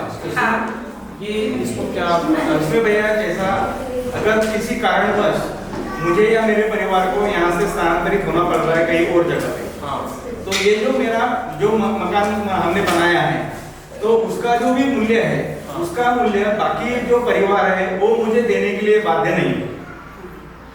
ठीक है, मतलब मैं ऐसा क्लेम नहीं करूंगा कि मैं यहाँ से अभी दूसरी जगह ट्रांसफर हो गया और मैंने इसमें इतने पैसे लगाए तो आप सब मिलके मुझे पैसे दो, ऐसा नहीं रहेगा। और उस कंडीशन में ऐसा है कि विशेष कोई परिस्थिति है कि उस परिस्थितिवश किसी परिवार को स्थानांतरित करना पड़ा तो उसके वही मकान में अगर कोई जीवन विद्या से प्रेरित परिवार रहने के लिए आता है तो फिर परिवार सभा में जो वो मकान का जो भी क्रय मूल्य डिसाइड होगा वो जो अमाउंट रहेगी वो परिवार देगा और परिवार समूहों से ही जो परिवार स्थानांतरित हुआ है उसे वो पहुंचा दिया जाएगा। अगर ऐसा नहीं होता है तो कोई भी किसी को पैसा देने के लिए बाध्यता किसी पर बाध्यता नहीं है। हाँ, मतलब जो स्थानांतरित हुआ वो भी क्लेम नहीं करेगा और जो यहाँ रह रहे हैं उनके ऊपर भी उसका कोई भी प्रेशर दबाव वगैरह नहीं रहेगा। तो इसमें और ऐसा कुछ चर्चा हुई है क्या कि अगर वो 10 साल बाद अगर जाता है तो जो प्रचलित दर उस 10 साल बाद है वहीं पर होगा कि उस समय तक भैया ये जो डिसीजन है ये पूरा परिवार समूह सभा ही लेगा। ओके, वो उसमें कोई तब क्या रेट था अब क्या रेट है इसका कोई मैटर नहीं है। इसका जो भी है वो पूरा परिवार समूह सभा में ही फाइनल होगा और वही जो परिवार समूह सभा में मतलब मान्य होगा वही सबके ऊपर बंधन कारक रहेगा। इसलिए ऐसा इसमें कोई ठहराव नहीं हुआ है कि 2 दिन बाद कोई छोड़ेगा, 10 साल बाद छोड़ेगा, 20 साल बाद छोड़ेगा तो उसका ये अमाउंट रहेगा, ऐसा कुछ नहीं। मैं इस संदर्भ में भी पूछा भी है, अभी उत्सव पारा में हम लोगों ने जो सब परिवारों ने चर्चा किया है कि 2019 में जिस दर पे हम लोगों ने लिया था वो दर पर ही अगर आने वाले साल में अगर वो नहीं रखना चाहता या आप विद्या से जुड़े परिवार को देना चाहता तो उसमें जो भी खर्चा हुआ है या लोन लिया है या और अन्य जो भी सीमांकन वगैरह खर्चा, ये सारे खर्चे मिलाकर जो पहले के जो दर है उसमें ही जो है प्लस करके वो ये ऐसा एक प्रस्ताव हम लोग के बीच में आया था। तो ये बड़ा अच्छा है कि ये मकान के लिए भी इसी तरीके से ही आएगा आगे भविष्य में जाकर जो है। तो ऐसा मतलब वो तत्कालीन समय में बैठकर जो निर्णय होगा उसी आधार पे मान्य होगा, ये है। बिल्कुल ठीक बात। कुल मिला के परिवार सभा जो परिवार सभा जो तय करेगी वो हमें मान्य करना ही बढ़िया पड़ेगा। विकल्प आपने तो पहले से ऐसा कोई निर्धारण इसका नहीं है। नहीं भी ऐसा कोई निर्धारण नहीं, और क्या होगा ये भी पता नहीं है, होगा नहीं होगा ये भी पता नहीं।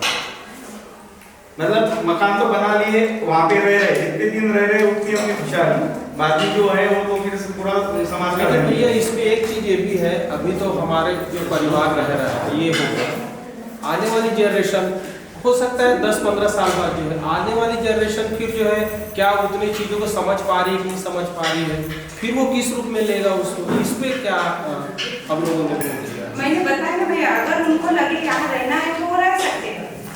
हमारी जो अगली जनरेशन है वो अगर दर्शन से जुड़ती है और उनको यहाँ रहना है तो हमारा घर उनके लिए खुला है। लेकिन उनको यहाँ नहीं रहना है तो ये परिवार सभा तय करेगी कि उस घर में कौन रहेगा।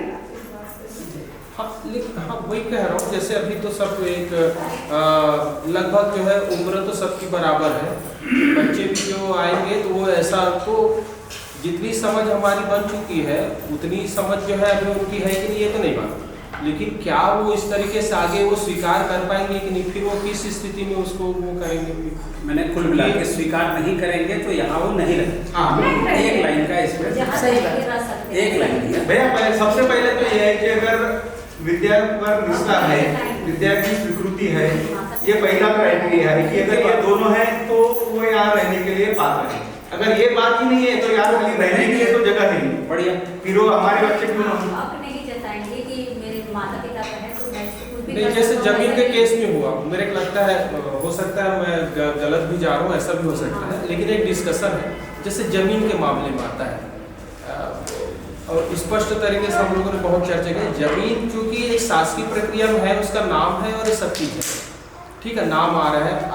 आज मेरे अगर जो है 1 एकड़ अगर खेत है तो मैं अपने वो बच्चे के नाम से ऑटोमेटिक जो है ट्रांसफर होगा, वो जब मैं नहीं रहूँगा तो वो होगा, वो पैतृक जो चीज़ें हैं। तो यहाँ जो मकान बना है अभी और ये है, इसमें अभी क्या संस्था के माध्यम से बना है कि इंडिविजुअल, ये किस तरीके से? जमीन किसने? जमीन संस्थान की है। हाँ, वहाँ हमने हमारे खर्चे से घर बने, खर्चे से बना, जैसे क्वार्टर्स रहते हैं स्कूल के टीचर्स के लिए, हाँ वैसे हमारे वो एक्चुअल में भैया ये जो सानिध्य स्तरीय है ये स्कूल में पढ़ाने वाले टीचर्स के वो क्वार्टर्स है इन शॉर्ट। ऐसे समझो, ये जो भी मकान बने हैं स्कूल में पढ़ाने वाले लोगों के लिए वो क्वार्टर्स है। अच्छा, तो इसका मतलब हमारे उत्सव पार्क में थोड़ा सा कंडीशन अलग रहेगा। हमने जमीन खुद खरीदा हुआ, हाँ, ये संस्था तो इस रूप में जो है ये वही यही चर्चा आज से शुरू करके 9 तारीख को इसका एक स्वरूप लेकर के आएगा। हाँ वही ये तो ये वर्कशॉप का फायदा है। जी जी जी, है ना, हर मुद्दे पर आराम से चर्चा करके बनाएंगे। बढ़िया, ठीक है भैया, ये थोड़ा सा क्लियर हो रहा है कि किस कैसा क्या है इसमें, ठीक है। सोचिए ना, मतलब अब जैसे जैसे हमारा दृष्टि क्लियर होगा जी, वैसे वैसे उसका नीति में आएगा। क्योंकि ये जिस जैसा अभी जैसे दीदी लोग भी कह रहे हैं नहीं आपको कोई हक नहीं होगा, वो तो विरोध करेगा। फिर आप परिवार को एक साथ चलाने के लिए है, आप विरोध कराने के लिए तो नहीं, तो ये नहीं, इसको समझना पड़ेगा ना, वही मैं कह रहा हूँ। तो यहाँ संस्था है, वहाँ परिवार मोहल्ला है, तो किस तरीके से इसको आप अपने बच्चे को डायरेक्ट आप मना भी नहीं कर सकते ना उस समय, आप तो कोशिश करोगे, आपका पूरा प्रयास रहेगा, रहा भाई तू देख ले एक बार, समझ तो ले क्या है कैसा है, इस तरीके से ये जो है ये इतना प्रयास तो हर आदमी करता ही है। डायरेक्ट तो भैया आपको नहीं करना है चले जाओ, ऐसा भी नहीं करो, विरोध ऐसा विरोध में जाके तो काम कुछ बनना नहीं है। तो क्या ऐसा जो है अपन जो है ये इसमें होगा कि वो बेहतर तरीके से आ, ऐसा मेरा लेकिन अभी तो हमारा ऐसा है जी। भैया, मैंने बताया कि जैसे जैसे आगे जाएंगे और भी इसमें कुछ बदल हो सकता है। नीतियाँ बदल भी सकती है। नीतियाँ बदल भी सकती है। अब ये नहीं कि एक बार निर्णय ले तो बार बार बदलते, ये बात नहीं है। और सब लोग सब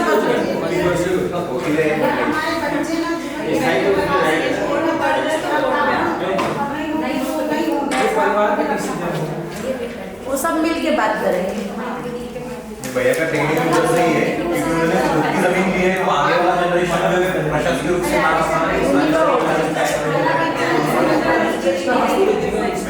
हस्तांतरित होगा।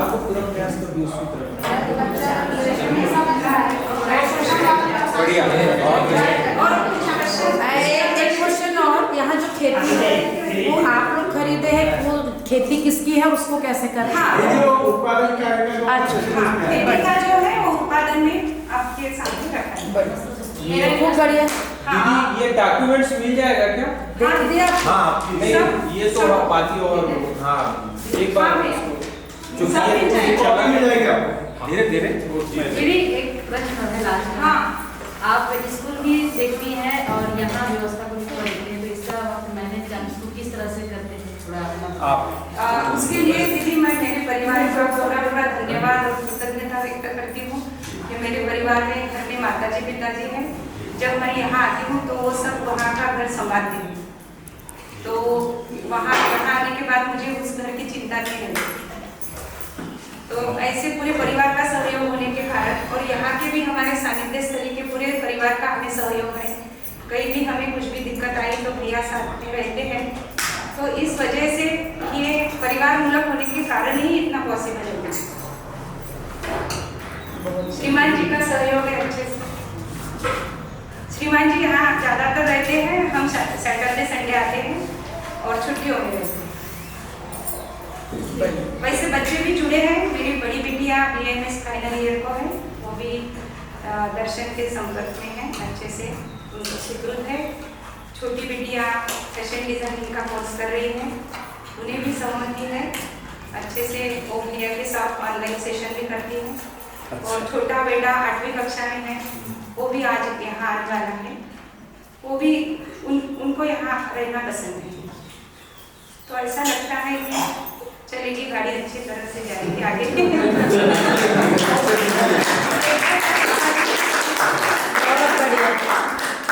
आप दोनों जॉब में है ना? नहीं भैया श्रीमान जी यहाँ अच्छा फुल टाइम यहाँ है, ठीक है।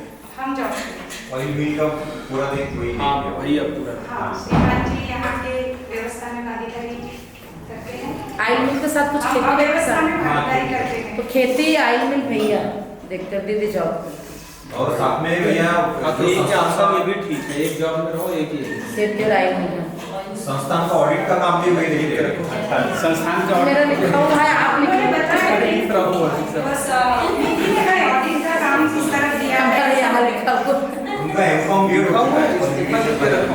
तो अंत में एक जिज्ञासा है भैया, हाँ, ये बहुत सारी खुशहाली आपने व्यक्त किया और वो दिख भी रहा है। जो कहीं पर ऐसा आपको लगता है, खास करके भैया के ये मैं कह रहा हूँ, कुछ चुनौती कुछ ऐसा दिख रहा है, कुछ मैंने होता है कुछ चुनौती खड़े हो जाते हैं, ऐसा कुछ दिखता है कहीं? चुनौती पर किस है, मतलब आपका आशय क्या है चुनौती से? ऐसे समस्या का है। हाँ नहीं, मतलब किस तरह आपका आशय का चुनौती क्या हाँ, मैंने इस ये जो आपने कहा ऑडिट करना है, संस्थान में आप ज़्यादा से ज़्यादा समय रहते हैं, इसमें लगाते भी हैं, कहीं पर कोई समस्या पड़ी होती है? असल में बात तो मतलब सभी हमारे परिवार का और सभी परिवारों की इतनी आपस में तालमेल अच्छी है जी कि अगर कोई ऐसा कोई क्षण आता है कि यहाँ पे ऐसा लगता है कि ये बहुत बड़ी चुनौती आने वाली है, तो वहाँ पे मैं नहीं, वहाँ पे कोई भी परिवार सदस्य अगर है और वो वहाँ पे कोई एक डिसीजन लेता है तो बाकी सभी परिवार उसका समर्थन ही करेंगे। अच्छा, उसके बाद में उसका परिणाम क्या कुछ भी निकले, अच्छा। तो जो भी परिणाम निकलेगा उसके लिए सब एक दूसरे के साथ हमें खड़े हैं। तो इसलिए ऐसा कभी महसूस ही नहीं होता कि कोई समस्या है, चुनौती आई या उसमें से हम कोई हल नहीं कर सकते। अगर कुछ बहुत ज्यादा कुछ ऐसा मेजर प्रॉब्लम है कि जहाँ अकेला कोई व्यक्ति उसमें उसका डिसीजन नहीं कर सकता है, तो फिर सब एक दूसरे से कॉल करके या मैसेज करके हम उसमें से समाधान निकालेंगे। मतलब आप यदि निर्णय ले रहे हैं तो आपको पता है कि विरोध नहीं होगा, रिजल्ट जो भी हो सब मुझे साथ देगा। हाँ, मतलब ये मुझे नहीं, ये हर एक परिवार सदस्य को पता है कि अगर इमरजेंसी में उसे कुछ निर्णय लेना है तो निर्णय लेके उसको निपटा देगा और बाकी सब परिवार सदस्य उसको क्रॉस नहीं करेंगे बल्कि उसके पीछे ही रहेंगे। बढ़िया, ये बहुत बड़ी बात है, अच्छी बात। भैया एक क्वेश्चन और, अध्यक्ष कौन है इस संस्था का? दीदी अभी तो अध्यक्ष विजय भैया, अच्छा, और अभी उसका भी एक हमारा नया प्रोसेस चल रहा है कि उसमें उसकी जो बॉडी है जो पहले बनाई थी 2014 में, वो बॉडी को अभी हमको चेंज करना है और जितने भी परिवार हैं हर परिवार में से एक एक सदस्य उसमें मेंबर करना है, वो प्रोसेस हमारा अभी चल रहा है। और ऑडिट कौन करवाते हैं? क्या ऑडिट ऑडिट में करा? अच्छा, तो फिर मानना पड़ेगा बहुत बड़ी जिम्मेदारी है। इसीलिए जो जोरदार ताली। सीखा है वो सही अर्थ के लक्ष्य में लगा रहा हूँ, ये बस इतना ही। नहीं मतलब खेती और वो मिल, राइस मिल, दीदी की नौकरी, 2 जगह का घर मैनेज करना और साथ में संस्था का ऑडिट करना, मानना पड़ेगा। उसमें दीदी आपने आधा पार्ट गलत बताया, दोनों घर मैनेज करना और मुझे मैनेज करना है तो वही कर लेना। क्या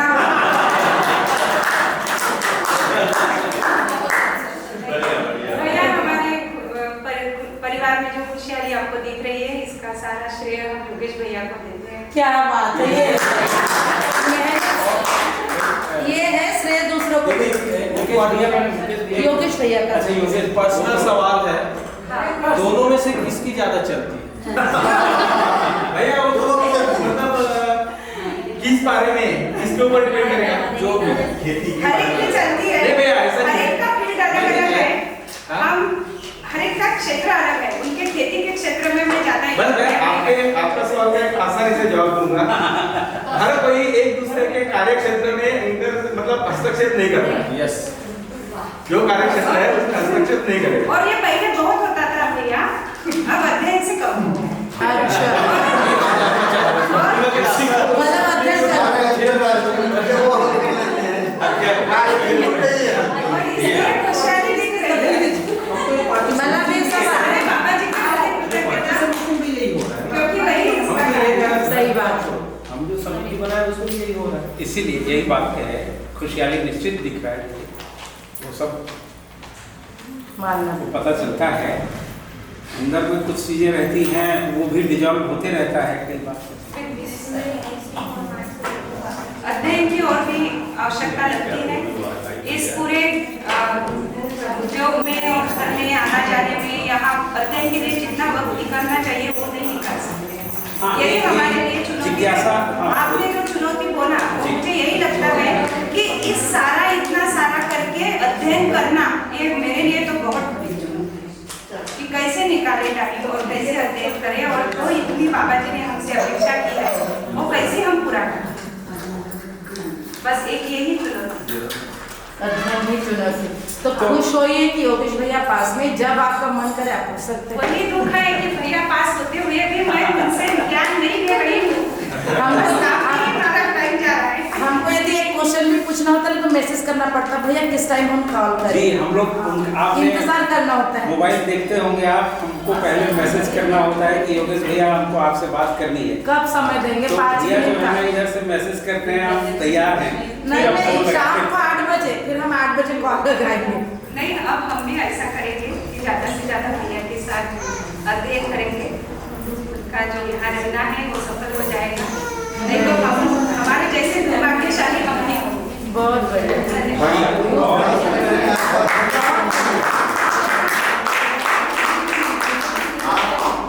अभ्यास कर रहे हैं, जीने में आ रहे हैं, वो अध्ययन आपको शुभ होना है बहुत आसानी से और बहुत जल्दी। चलिए और बहुत बढ़िया, बहुत जबरदस्त प्रेरणादायी प्रयास। नहीं, मैं बाहर नहीं